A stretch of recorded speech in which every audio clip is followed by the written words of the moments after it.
you.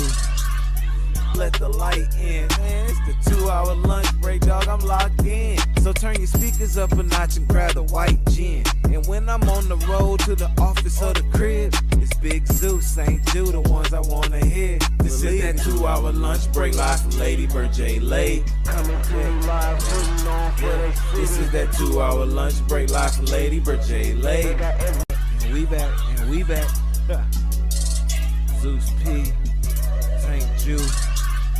Let the light in, man, it's the 2-hour lunch break, dog, I'm locked in. So turn. All right, I'm driving. Okay. All right, man. What's up, Austin, man? Welcome back to another exciting live edition of the 1-hour news break, brought to you by the 2-hour lunch break podcast. I'm your co-host, Trotwood Zeus, and we are thrilled to be coming to you live right here from East Austin, Texas. And I got my co-host, Saint. What up, y'all? First and foremost, we want to give a special shout out to DAWA Studios for making this live podcast possible. Big ups to them and also everyone in the background keeping this community thriving. So for those of you who are new to the 1-hour news break, I know you're probably familiar with the 2-hour lunch break podcast, man. Normally we're all about, shining the spotlight on, all of the, the black and brown, movers and shakers in the cities, the entrepreneurs, the artists, anybody that's making anything happen in town. But today, we're taking things a bit differently. Normally we do, deep dives with the interviews. But this time, me and my co-host, we're just chopping it up, about the latest and greatest in Austin and, some nationwide current events. So sit back, relax, and let's get into some real talk. And as always, you can check us out on all digital streaming platforms. But don't forget to connect with us on Instagram at the 2HLB Pod and on X at the 2-hour lunch. All right, Austin, let's get to it. Here we go.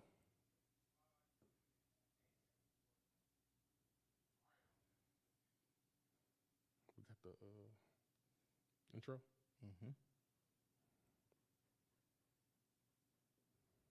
And we back. Zeus P, St. Jude. Let the light in, man, it's the 2-hour lunch break, dog, I'm locked in. So turn your speakers up a notch and grab the white gin. And when I'm on the road to the office or the crib, it's Big Zeus, St. Jude, the ones I wanna hear. This is that 2-hour lunch break, live from Lady Bird J. Lay. Coming to you live, putting on for they city. This is that 2-hour lunch break, live from Lady Bird J. Lay. And we back. Zeus. All right, man. So first topic on the docket, man. Austin City Council. Yeah. They approved the home lot size of all homes in the city, reducing the minimum lot size to one building unit. Right. So I know the home options of middle income empowerment. It's a 2-part initiative led by District 7 Council Member Leslie Poole. They're seeking out to allow more and different kinds of housing to be built by amending the city's land development code. It was passed on a 9-2 vote and approved Friday. The minimum lot size needed to build for one housing unit in Austin is 5,750 feet. It'll be brought down to 1,800.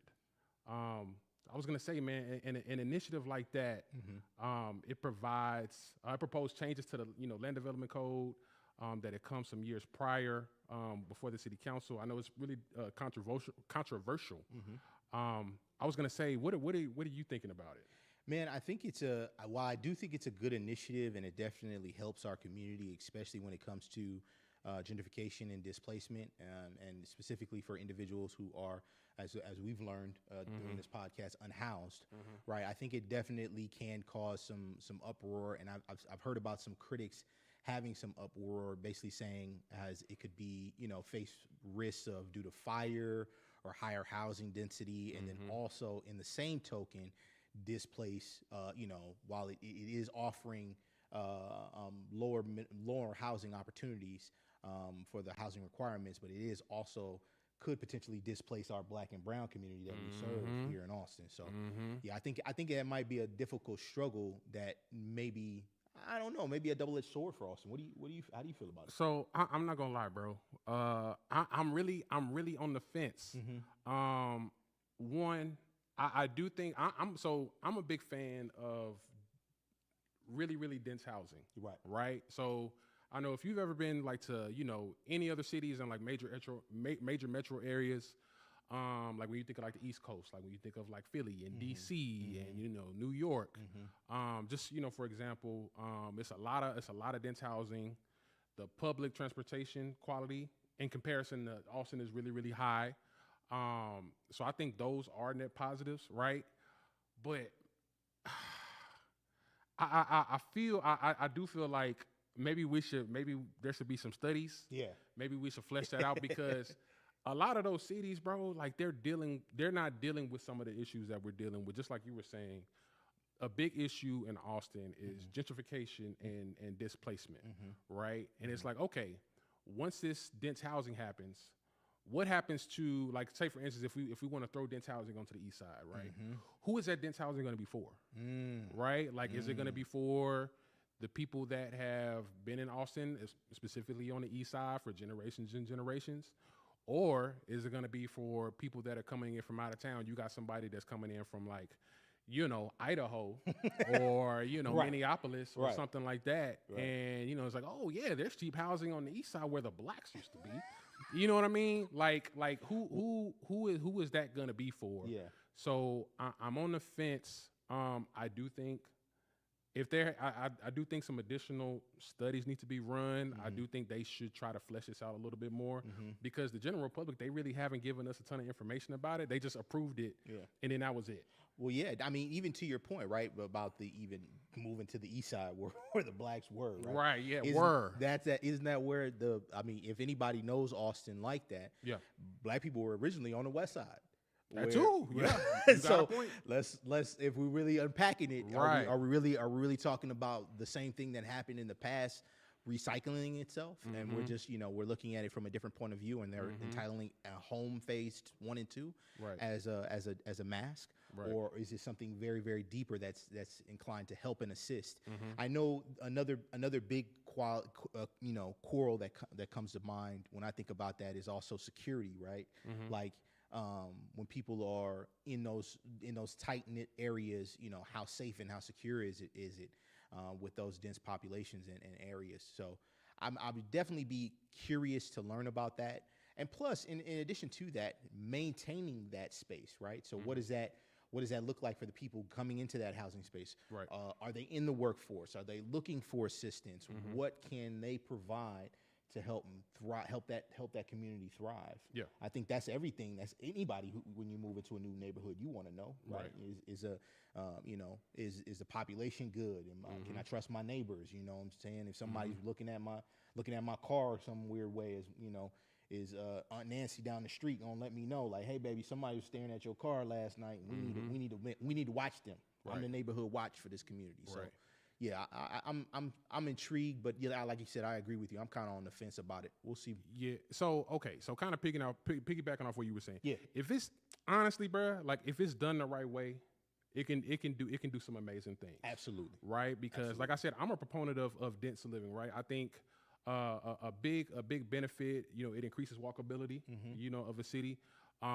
You don't have to, drive all over the place. That's bringing down your CO2 emissions in the city.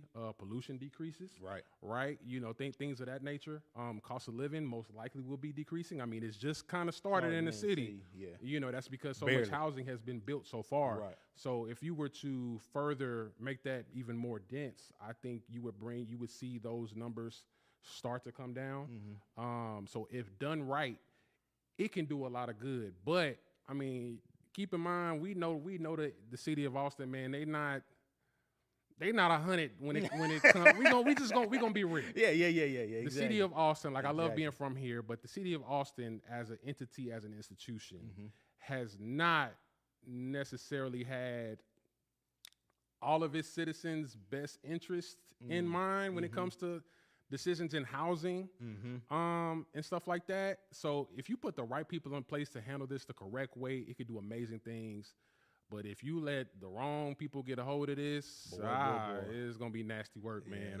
Yeah, it's gonna be piece up. So yeah, I think it's about whose hands do you put this in, and how do you execute that plan.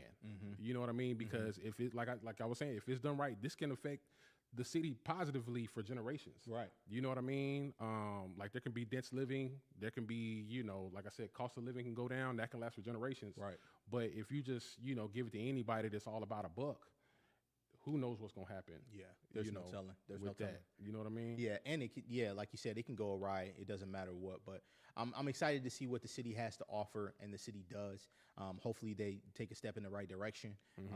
But we're gonna take our time and see. But with that being said, regarding Austin Base, Indeed.com cut some jobs this week, Yeah, right? Roughly peep around that. 1,000 jobs and about 8% of his global workforce due to a layoff. The online job search site is a global workforce. The CEO, Chris Hines, announced that a letter to the employees on Monday and asked how the cutting might affect Austin's headquarters. And a spokesman from the company not only commented beyond the letter, but it says one of the largest tech firms reported that its employees, 2,800 people in Austin, are now down to 100 employees from the earlier year. So 100 employees here in the city of Austin have been let go, and over 1,000 across the nation, which is an 8% decrease. This is really, really big, and this is probably a lot of the trend when it comes to, like, you know, the economy in and of itself. What do you feel about some stuff that's going on like this? Yeah, I'm curious. Well, one thing that really is kind of striking is like the lack of transparency, right? Because one thing is, you know, they cut all these people. If I recall correctly, I think you said like 8% of the workforce, right? That's 1,000 jobs, right? So for a company that large, that's a major deal.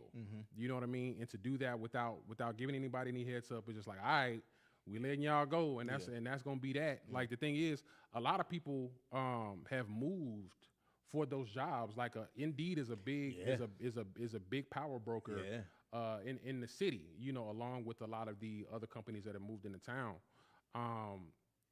So, I mean, I don't know if this is like an omen of what could be coming down the line. Because I'm not going to lie, bro. My personal opinion with Indeed, dog. Yeah. I've used Indeed for years. Of course. Have not gotten one interview. Wow. I've used Indeed for years, bro. Wow. I have applied hundreds of times at this point. I've applied hundreds of positions. What's going on, Indeed? Holla at me.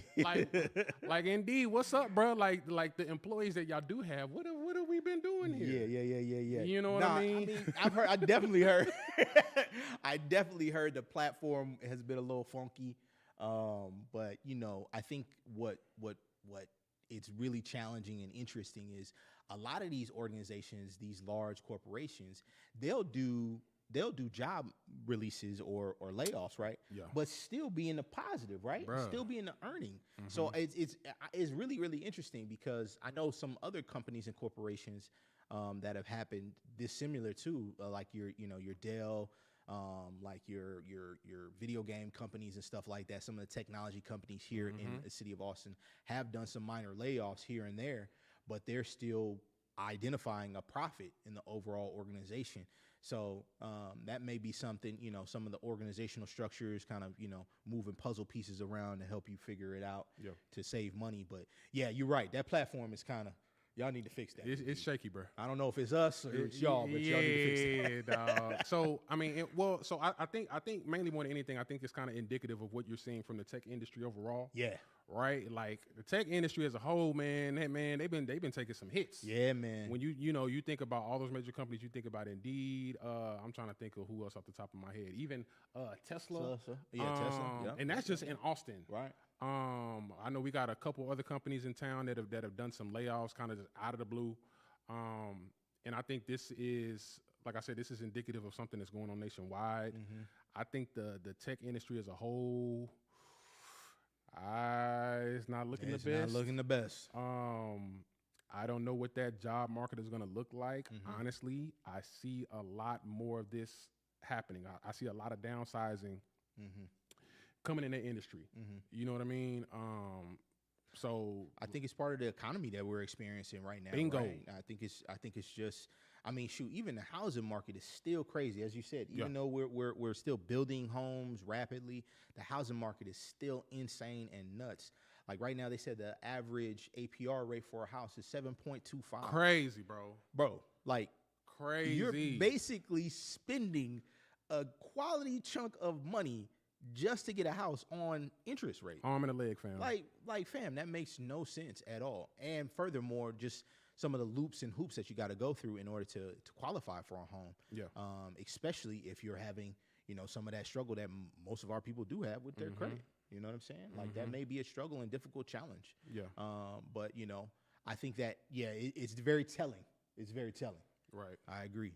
Yeah, man. Like I said, kind of going back to those employees, man, prayers up for them, because the thing is, I mean, stuff like this, especially layoffs that are unexpected, this can be, for some people, if you aren't prepared, especially in this economy, bro, that's a total windfall. That's a hurt. You know what I mean? That's something life-changing. And just like I was saying earlier, bro, like a lot of people that are working for Indeed aren't from here. Yeah, right. They're moving and I think Indeed came from the Bay. Yes. Like I think they came from like San Francisco. That's correct. Right? And so you got a lot of that staff, transferred from there to Austin solely to work for Indeed. And I'm sure some of those staff members were a part of that group that came from, the original site over there, and now they're let go. It's like, hey, I'm in Texas now. Yeah. Right. And I came to work for y'all. Yeah. Now what am I gonna do? You know what I mean? And in this economy, you were just talking about the APR, it's the housing market is crazy.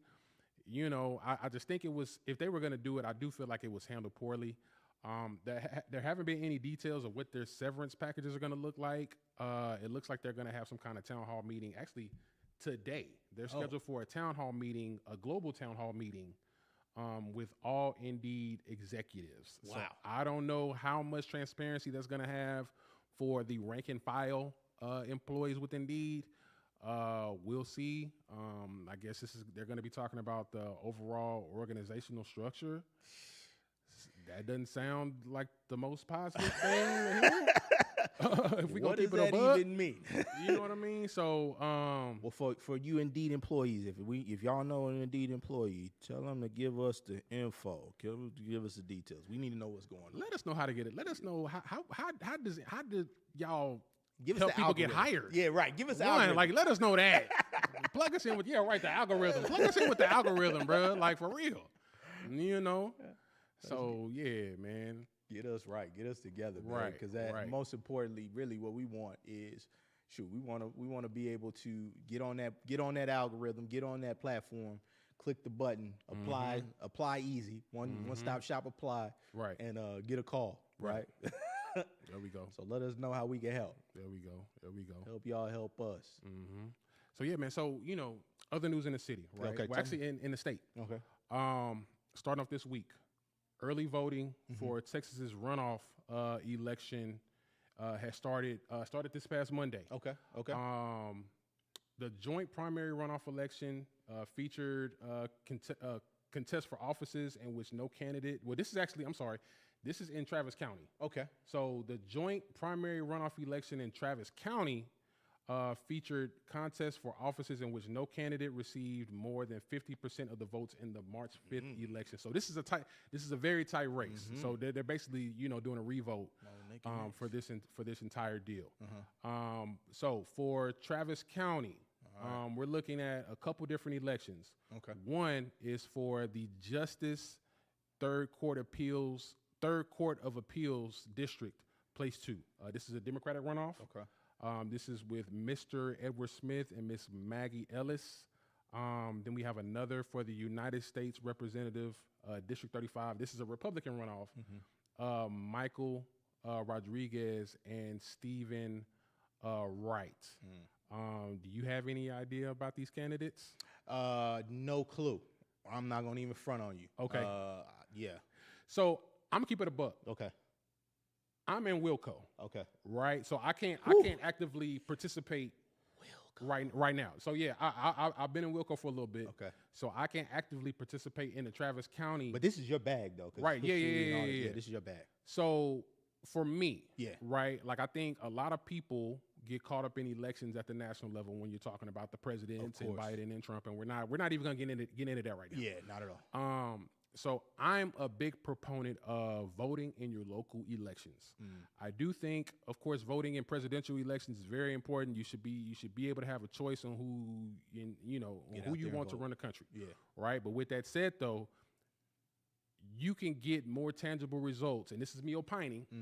You get more tangible results by voting in your local election. These are the people that you're going to be seeing day in and day out. These are people that you're going to be able to, touch. These are, the representatives. They're actually going to be representing you at higher levels. So yeah, get out and vote early. I'm going to be doing the same thing in Wilco. I'm going to be dragging my wife to the voting office, right? So you have between May 20th and May 24th to vote early. Your local polls are going to be open May 28th. They're also going to be open on May 28th. This is election day, from 7 a.m. to 7 p.m. So like I said, those elections at Travis County, this is Travis County. Yeah. Justice, Third Court of Appeals District, Place 2, United States Representative, District 35. These are the two elections that are in place right now for Travis County at the local level. If you want to do some more research into that, feel free. But yeah, that's what we are looking at right now. So let me ask you a question in regards to this. Right Yes, here. sir. When you are looking, let's say for example, you're in Wilco, like you talked about. Okay. So it's a different district. But when you're looking at your candidate, what are, I'm not asking you to tell me your thoughts and opinions, because we want everybody to vote on their own, own reconnaissance and own research. But what do you look for when you're looking for a quality candidate? I mean, honestly, I feel like I'm going to look at somebody who's, and we're talking about policy. I'm not even going to get into ideals. Yeah. Right. But as far as their policy aligns with what I feel like the route that we need to take as far as like the government. I got you. And I'm not even going to get into left or right. For all intents and purposes for this live down. podcast, I'm independent. I'm gonna just leave it Straight at up that. We're indie. not even going to get too deep Straight into up the indie. tinfoil leak, because I'll get real deep into this is what they do talk. You know what I'm saying? So I ain't going to do that. But yeah, so for me, a big thing is public policy. I'm not going to get caught up in a candidate being charismatic or good looking or whatever. I do not care. I like, for all intents and purposes, that's not beneficial to me. Right. What is the public policy? Right. And how is that going to benefit what happens in the local area, whether that's your county, whether that's your district, et cetera, et cetera. I feel like that supersedes anything else that you could potentially get caught up in. I don't want anybody that just is the most articulate. I want somebody that's going to actually put some things in place, Be effective. make some things happen, right, be effective. That's more important to me than anything else. I don't want the flashy campaigns. Yeah. That's for the birds. Yeah. I don't care about any of that. What are you going to do for your local community? How is it going to benefit your constituency? I got you. That's for me. Yeah, no, that's what's most important. That's big. That's You big. know? That's big. Yeah, I gotta be honest, man. I'm not 100%. This is not politics. Is very, very, very, very interesting subject that I try to touch on as much as I possibly can, and try to stay aware of, especially on the national level. Right. People die for my opportunity and my right to vote, so I'm going to use that right. But I want to be well informed. With that being said, if I'm not informed, I don't want to give out misinformation. Bingo. So I think you hit the nail on the head though. Research, and also make certain that whatever you plan on voting on, that you have a good grasp or general understanding of how the policies will help shape and mold our lives moving forward. Because other than that, we might be could be in destruction right here. Right. Yeah, man. Speaking of destruction. Yeah, right. I like that segue. I like that. Speaking of destruction, Frank Underwood Center has successfully been demolished. For those Austinites who have been here all those years, the arena was housed both a Texas Longhorns basketball team for almost 50 years. It was entirely demolished on Sunday, marking the end of the deconstruction period that had begun in November. The 500,000 square foot 6-story arena was originally built in 1977, considered Austin's primary indoor venue marquee until the Moody Center opened in 2022. In addition of hosting both the University of Texas basketball team, they've done grandiose performances with Taylor Swift, David Bowie, Paul McCartney, number of other events, including boxing, martial arts matches, plus WWE wrestling came here, matter of fact, and UT commencement services. So being that it has been a staple in the Austin community, what do you think? How do you feel about that, man? Is that like, whatever, this is Austin, we're forever changing, or that's like something that, dang. So I'm not gonna lie, bro. The Frank Irwin Center holds it's a very special place in my heart for a bunch of different reasons. So of course, for people that don't know, I'm born and raised in Austin. My family has been here for generations. My dad's side has been here since the 50s. My mom's side has been here since the 40s. So we've been in the city for some decades at this point. This is what I know. I'm a North Austin baby. So the Irwin Center, growing up, it was always one, before Austin like really exploded growth-wise, it's where everybody went to go graduate, right? Yeah. So all throughout the 90s and the 2000s, once you graduated from high school, no matter what school you went to, if you were in the local area, you went AISD, Pflugerville ISD, Round Rock ISD, et cetera, y'all came down to the Irwin Center for graduation. So that's one. So that's where I graduated from. My parents were, my parents and my family were all in the stands hooting and hollering. That's my baby. Right. All that. But, on top of that though, I've experienced a lot of different events there. Of course, I went to Conley High School, and I remember both our girls and boys basketball teams at different times while I was there. Both went to the state semifinals. Made deep runs, and the motto was like, we got to get to the drum. That's what they called it. We got to get to the drum, right? Unfortunately, we didn't get a chance to get some rings out of that, but we were there. Yeah, that's all that mattered. And we got a chance. So because of the fact that, Conley isn't but maybe 10 miles up the road from the Irwin Center, it was basically a home game. So the whole arena was, black and green, Conley Cougars all over the place. Everybody with Letterman jackets, like we took over the whole building. Yeah. And I think that's one of the biggest memories that I've had in addition to my graduation. And then one more thing, bro. So going back to high school. Yeah. Right. So in high school, I played football. Right. I was a decent player. I did all right. Right. And during that time, this was 2007. Austin had an arena league football team. Really? Yeah, the Austin Wranglers. If you from Austin, if you know about the Austin Wranglers, right? In. Yeah, Austin Wranglers. So 2007, my senior year, after football season, they had the best players in the city come together for an arena league all-star game, right? And I never played arena football in my life up to that point. I didn't know this is something I had only seen on TV. Yeah. Right. So they had us practice. I think we were at the stadium out in Round Rock, off of Palmer, West Palmer, the Palace. The Palace on Palmer. So they had us practice there, and this is like the top players in the city. Everybody from Conley, LBJ. Reagan, Bowie, Westlake, it's all over. Lake Travis, everybody. Like if you was doing something as a senior that year, like you were playing in that game. That's dope. And so they had us play there. I remember it being a big deal because we had never had anything like that in the city, like an all-star football game. That was never a thing here. So they had that event, and I remember everybody, at least my close friends from Conley coming into there because I got everybody free tickets. Dope. Them coming in, they had the intro. Everybody was cheering us on, all that. Recover the fumble on the first play of the game. All right, baby. Your boy was balling. You know what I mean? But yeah, so overall, kind of taking a step back and looking at it from a macro level, man, the Irwin Center is definitely had a big sentimental place in my heart, being from Austin.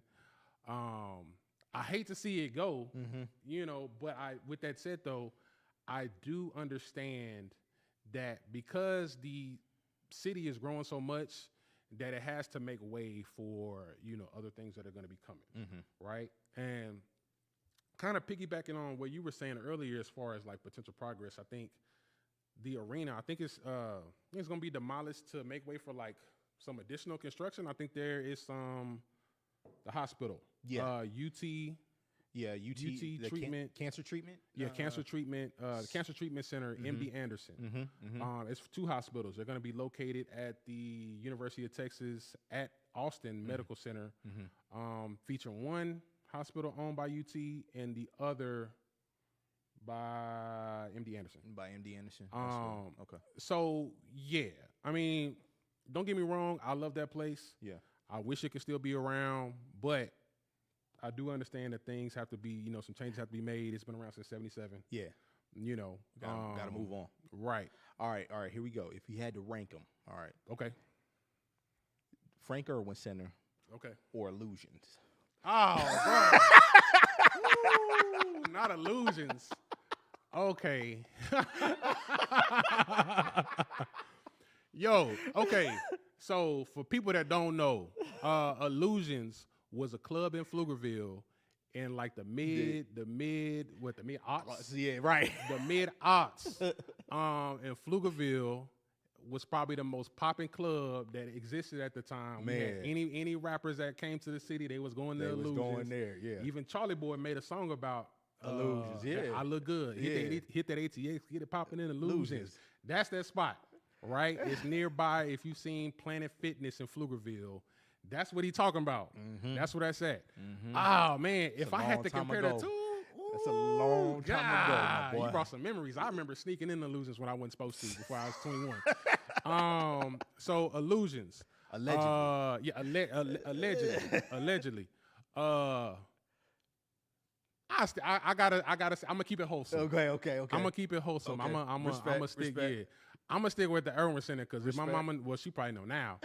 But yeah, I was sneaking in Illusions when I wasn't supposed to. I was in there 18, sneaking into a 21 and up club when I should not have been there. He said live at 5. Yeah, I got some stories, and if this was not safe for work, I'll tell y'all about them. Yeah, Illusions is wild times. That's crazy. That is crazy. At Illusions. I was curious. I just had to know. I just had to know what's going on. Speaking of which, with UT, want to give a shout out to. We talked about this last podcast episode. Shout out to the number 1 of 1 softball. Was victorious. Oh man, that was tongue tie right there. With a run rule effort. So less than 24 hours after opening the 2024 NCAA Austin regulations with the 7th inning no-hitter, University of Texas softball program returned to the McCombs and basically pounded a double-digit run for the 21st time this season, as the top-ranking Longhorns knocked off Northwestern, as we talked about. Right. They knocked their block off 14-2 in the 5th inning with the victory on Saturday's game, 94-7. Advancing. Oh, wait, hold on. Number 14. Yeah. I hope it wasn't 94. Yeah, man. Advancing to the regional finals, though. So shout out to them. Yeah. You can make sure you check them out on Sunday, May 18th at 12 p.m. Man, how do you feel about this win and their victory? On this last Saturday. I'm proud of the Lady Longhorns, man. They've been doing some work this season, man. I think they're 49-7 at this point.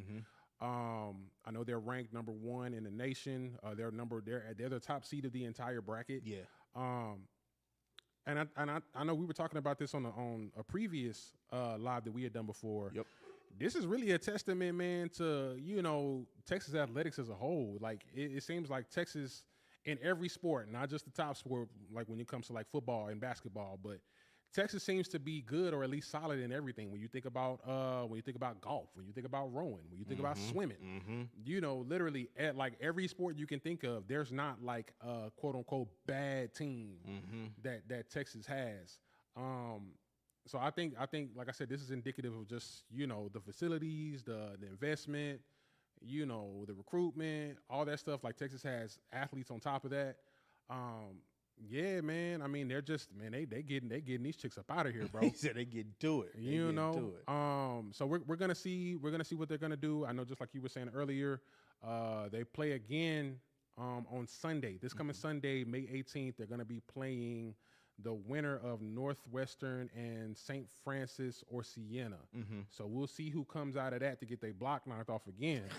Because it looks like Texas ain't taking no losses. Oh, so you fully confident? I think I'm not gonna lie. I mean, because of course the softball World Series it's a little different than like if you look at like a basketball or football. It's not a winner take all. Yeah. Right. It's like it's a series. Right. You know what I mean? So you play multiple games. You might take one loss, but you still got a shot in the tournament. You know what I mean? I think once you take consecutive losses, I think that's when you're out of there. So yeah, honestly, bro, like at minimum, I feel like they're gonna win the region, right? I don't see Northwestern or St. Francis or Siena touching them. Yeah, the closest one probably would have been Northwestern, and you see how that's going. Yeah. 14-2. So I think they'll come out of that region unscathed. Like I don't see anybody touching them. I think they'll have a shot to really make a good run. At this national championship. Honestly, I don't see anybody else on the national level really touching them. They maybe at the most might take one loss, maybe. Oh, so you just that confident? I mean, unless they like run into like Oklahoma or somebody like that, or like one of them powerhouses. But based off of who they got in their bracket, I think it's going to be an easy run to this regional championship. I think that's the important part. Get to your region, and then let things fall where they may. Yeah, you know what I mean. So I think they'll be fine. They're a quality team. They're a good ball club, man. Shout out to them ladies. I think they're gonna get them chicks up out of here, man. Shout out to them Lady Longhorns, man. Win a national championship for your boy. You know what I'm saying? Let's see how that season turns out. Shout out to them ladies, and shout out to Coach. I think it's Coach White who's the head coach of the softball team. So shout out. Definitely important for colleges, man. Colleges and experiences, man. Gotta love it. Gotta love it. So, man, let's see. Since we're talking about colleges, right? Yeah. I know this is a story that's near and dear to your heart. Oh yeah. Right, as an alum of the illustrious Houston Tillerson University, the oldest HBCU, the oldest collegiate institution in the city of Austin. Let them know. Right, you gotta let them know. You gotta tell them. So, California's first ever HBCU is set to open this year. So there's actually a collaboration with HT, right? So they partner with the National College Resources Foundation, the San Diego County Office of Education, and the University of Laverne to open satellite campuses in San Diego and LA County. This establishes the first HBCU in the state. I know that's not really much of a thing in California. Not at all. So, that's amazing. It marks a significant milestone in expanding access to HBCU education on the West Coast. So I'm curious. So you have a bit of a unique spot in this. One, you from Southern California, right? Palmdale. And also you attended at HBCU, HT. Yeah. Right. Yeah, so I think you have a special perspective on this. Yeah, no, for sure, because that was one of the reasons why, background story kind of, as we talked about college's experiences, that's one of the reasons why I kind of left. HT was an option that was provided to me by a family member, and it gave me a great opportunity to learn and understand myself. But also the HBCU experience was something that, unequatable. Like, it was an amazing experience. It taught me so much. I think the frustrating part was a lot of the colleges and opportunities that I had were primarily and predominantly PWIs. No shade and no fault to them, but I think it would have tarnished my experience in the overall collective. Yeah. So I'm curious, and I don't mean to interrupt you. No, go ahead. But like, so coming from California, what ideas do y'all have? Like, what do y'all think of HBCU, since y'all don't have like the day-to-day interaction? You only really kind of got it from like TV or movies, or like, what do y'all think y'all are walking into? You about to make me coming from Cali. You about to make you get real relaxed in here. Okay. So the first thought, I'm gonna be honest. So when I told everybody like I got accepted in college in Texas, my best partner, one of my homeboys, he was like, "Yeah, they still riding horses out there." Oh, right? brother! Like, okay. I was like, "Fam, they have like they have vehicles out here too, bro. Like, chill." So that was like the culture shock of the experience. But at the same time, it was, it was also the naysaying, like, will you have a quality experience after you graduate? Will people know that name? And it's kind of the irony is some people in Austin still don't know that name. But I will say I won't trade my experience for the world, because it has shown me and crafted me and molded me to the person I am today. So I'm really excited about that. And I think it's going to be a great experience and a great opportunity for the people who want to tap into an HBCU but do not have access, or they don't want to. Realistically, they don't want to relocate. Yeah. There's a lot of kids out here that would like to attend an HBCU, would like to have that HBCU experience, but because of the way HBCUs are set up, they don't have the opportunity to do so. So I think that'll be an amazing idea. Right. To have it on the West Coast. Right. So I was going to say, so for people that aren't aware with this program, so students that are interested in an HBCU, they can get a head start with this program. They have to go through the Ideal Summer Academy. It's a 6-week program held from June 9th to July 20th. It's actually on HT's campus. Participants, any California student that participates will earn up to 9 college credit hours during this summer academy. Upon completing this summer program, students can continue their education at one of HT's California campuses. The satellite campuses are in San Diego, in the LA, in the IE. Will also be open for this coming fall. Providing basically just a seamless transition for students that are beginning their college careers. Right. Eligibility-wise, this is requiring incoming college freshmen or transfer students with no more than 60 credit hours. So this can't be a junior, coming from UCSB. Hey, I'm coming to HT. Right? Now. Yeah, be like, yeah, man, I'm gonna hit this HBCU track and see what they talking about. No, you gotta be early. In your college career, applicants must submit $100 commitment fee. Complete your FAFSA, right? Complete your FAFSA for 2023, 2024, and 2024-2025 academic years. It also mandates you have to attend the entire 6-week residential program in Austin if you want to be eligible for this program to be able to attend courses at the new HT satellite campuses in San Diego and LA County. Okay, nice. I think that's definitely an interesting spin on it, and it definitely gives you an opportunity. And plus, it stays true to its roots, right? HT was founded and to try to help the first year student, which is basically a student that first time generational student, which means a first year student that has never had anyone else in his or her family go to college and matriculate. So I think it's staying true to that academic route. I like it. I think it's a great idea and a great opportunity for HT to thrive. I mean, what do you think is awesome? So I'm happy that HT so starting off, shout out to Dr. Wallace. Yeah. A 2-hour lunch break podcast alum we've had on the show before. It was an amazing interview. Shout out to her since she's come to her position as president of HT. It's a lot of she's done a lot of groundbreaking initiatives that hadn't been previously thought of, because I would have never thought a HBCU would be in the state of California.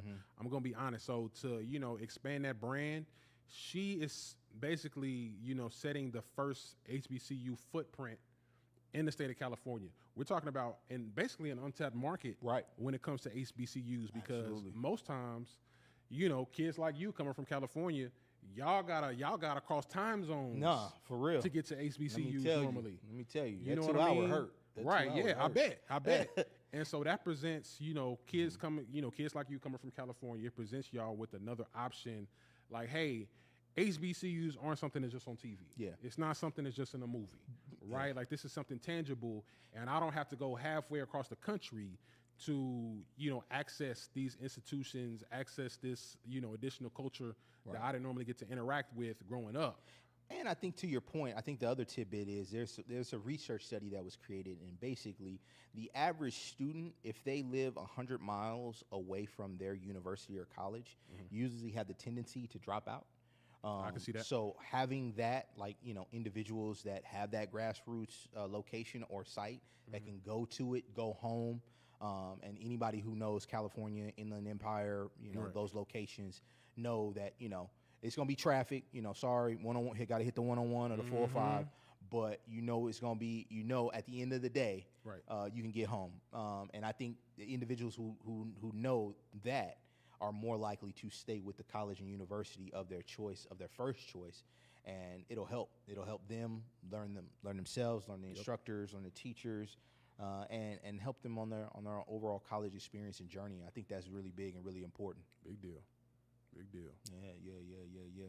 Okay. So I was gonna say, man, while we talking about education, man, let's go to segue into talking about our leaders when it comes to education. So local teacher, out in Gerald, in my woods, my neck of the woods. A Gerald ISD teacher is a quarterfinalist in a national teaching competition, right? So Miss Alexandria Cruz is a teacher at the sixth grade leadership for sixth grade leadership and success at Gerald Middle School. She's currently in 7th place within the quarterfinals of America's Favorite Teacher competition. Competing teachers are vying for, I think it's like a $25,000 prize, a trip to Hawaii, right? And an appearance in the Reader's Digest. Yeah. For Krause, he says she's motivated and trying to help put Gerald on the map nationally. Anybody knows Gerald is super tiny, but it's growing. Should she come in the first place and receive the $25K prize, she wants to allocate a portion to Gerald Middle School's junior high Bible study for 7th and 8th graders. That's precious. So shout out to her. Shout out to her, man. I think that's huge. Right. Yeah. An amazing opportunity. What does the teachers' competition look like? Do you know? I haven't got a chance to look into the other guests. I've looked into mainly her specifically just because she's right around the corner from us. I do know they apparently have like the quality is very high. Really?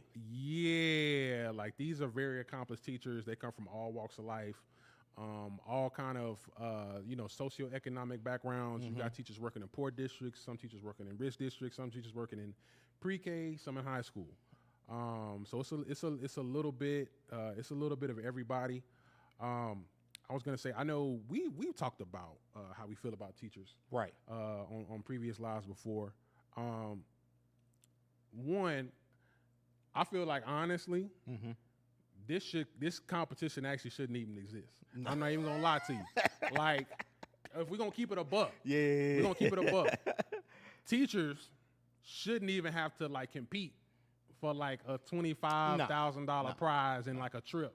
Well, if you want me to be real, I think the teachers competition should be like televised, bro. Like I want to see this. Like I want to be able. I want someone to narrate this. Right. Cruz from Gerald ISD is in the quarterfinals. Right. She's a top pick. I want it like the NBA finals. You know what I'm saying? And when she gets on the ropes with mathematics, she's gonna kill you, right? You know what I'm saying? Her history game might be a little off, but however, at the overall core, she's got a good platform, right, for teaching and directing in this competition. I want to see it. I want to see it go crazy. Well, I don't know if it's going to be televised. I think it's just going to be in the Reader's Digest magazine. Yeah. So we'll see how that goes, man. If anybody's aware of the Teacher's Digest, the Reader's Digest, y'all go ahead, man. Y'all vote for it. I think the voting is also available online at thereadersdigest.com. Y'all go ahead and vote for it. Get it at $25K bag. Yeah. Get her that trip to Hawaii. Right. Because teachers, keeping it a buck, we talked about it before. Teachers deserve way more than what they get. They get the compensation is not where it needs to be. They shouldn't even be having to compete for any kind of trip. They should have the money. They should have the finances to be able to pay for something like that out of pocket. Right. You know what I mean? Right. Like I was saying, we need to be paying teachers more in general. Where this competition shouldn't even exist. Yeah. But because of where we're at, let's see if we can get her that bag. Yeah. Y'all put in a vote for her. She's in 7th place. Get her the first. You know what I mean? And let's get on this trip to Hawaii. Get her the finalist. Right. You know what I'm saying? with that being said, let's talk about some of the upcoming events that are going on here in the city of Austin. Definitely want to highlight on Sunday, Zilker Park by the Rocks at 6 p.m. until whenever you plan to leave. Sounds will be by Mel Vibes and Stitch the God. And everything you can bring, they'll offer house music and everything in between. So make sure you guys attend that event if you are free this Sunday. Let's see what else we got. I know we got also, man, for people that are looking to get outside on Saturday, Firehouse Radio. We got one of our followers, the homie Will to the is gonna be DJing at the Firehouse Lounge, 605 Brazos, downtown this Saturday. Free entry. There's gonna be drink specials as well. Shout out to the homie Will to the. Y'all pull up on the homie and get some good tunes, get some good drinks. Turn up. Y'all want to get outside? This is one of the events y'all can be at. So tap in with them.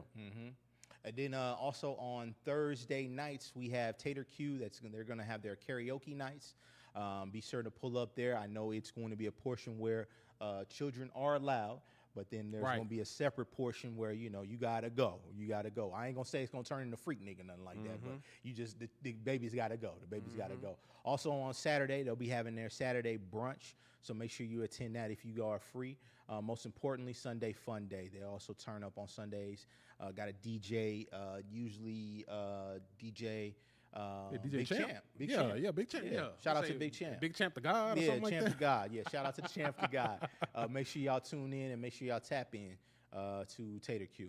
Yep. In addition to that, I know we talked about it last time. This is happening every Wednesday. Tomorrow, if you want some seafood, you want crustaceans, you want shrimp, you want some catfish, anything that comes out of the water, pull up to Down South Cajun Eats, Pflugerville. They got Seafood Boil Wednesday. Shout out to the twins, man. They good guys. Yes. Been on the show before. Alums of the show. Right. Yep. Yeah. And they frat brothers with with the homie Saint. Shout out to Kappa Alpha Psi Fraternity Incorporated. I'm trying to get the name right. I don't want the noops on my head. You know what I mean? You do it all right. Fraternity Incorporated. Yeah. Shout out to the noops. Yeah. But yeah, tomorrow, Seafood Boil Wednesdays, man. Y'all pull up on them boys, check them out, get some seafood. It's good vibes. I don't know if you've seen the social media, man. It's always a good time with them people, man. Check them out. They got good food, good music, good drinks, man. Tap in with them. And most importantly, definitely make certain that you shout out. I want to give a special shout out to Do Not Disturb Collective. Oh, yeah. They've had some events coming out as well. But I believe their brunch, did their brunch already pass? Yeah, I know they had the Jiang brunch last Sunday, but I think they're doing a Sunday Fun Day. Yeah, they are doing a Sunday Fun Day. They're doing a Sunday Fun Day this weekend. We got to do some additional research to get y'all the location, but we will be getting y'all that information ASAP. Do Not Disturb always have the live events. We pulled up on Do Not Disturb before. Dope. Shout out to the homie Saunders. Shout out Jazz. Good people. They are also alums of the 2 Hour Lunch Break. Yes. Man, we had an amazing conversation with them last season.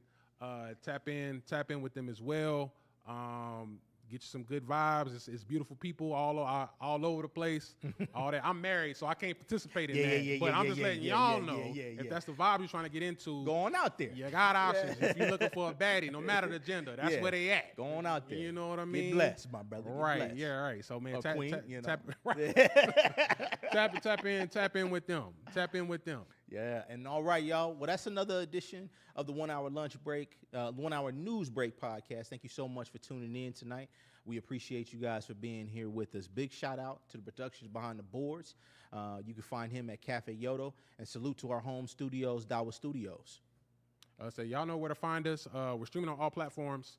Don't forget to follow us on Instagram at 2HLBpod and on X at the 2 Hour Lunch. To stay in the loop with all things 1 Hour News Break and 2 Hour Lunch Break. We got more in store for y'all. Thank you for tuning in. We'll be here every Tuesday. We out. Peace. See y'all around. And we back.